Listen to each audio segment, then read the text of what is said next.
தீவிலையோட effect இவ்வளோ சிவியராக இருக்கும்னு நான் நினச்சி கூட பார்க்கல.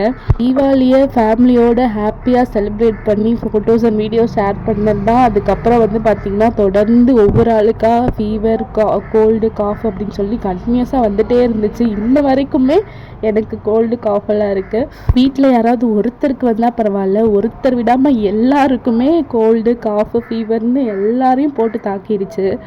கிளைமேட் சேஞ்சுனால எல்லாருக்கும் வந்திருக்கலாம் அப்படின்னு நீங்கள் நினைக்கலாம். ஆனால் ஒருத்தருக்கு வரலாம், 2 பேருக்கு வரலாம். அது எப்படிங்க எல்லாருக்குமே ஒருத்தர் விடாமல் வரும்?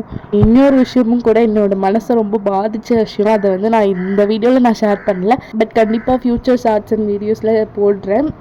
இந்த பூ கூட எங்கள் அம்மா தோட்டத்துலேருந்து பறிச்சுட்டு வந்து 2 நாள் ஆச்சு. எனக்கு வைக்கிறதுக்கு இன்ட்ரெஸ்ட்டே இல்லை. ஏன்னா வீட்டில் எல்லாருக்குமே உடம்பு சரியில்லாமல் இருக்கிறதுனால இதை முடிஞ்சு வைக்கணும் அப்படின்னு எனக்கு தோணலை.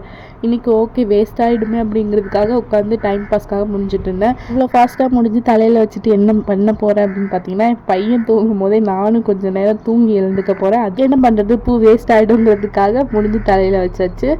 நீங்கள் உங்கள் லைஃப்பில் ஃபேஸ் பண்ண ஈவில் எஃபெக்ட்ஸ் ஏதாவது இருந்தால் கமெண்ட்டில் போட்டு போங்க, மனசுக்கு ஆறுதலாக இருக்கும். அடுத்த வீடியோவில் பார்க்கலாம்.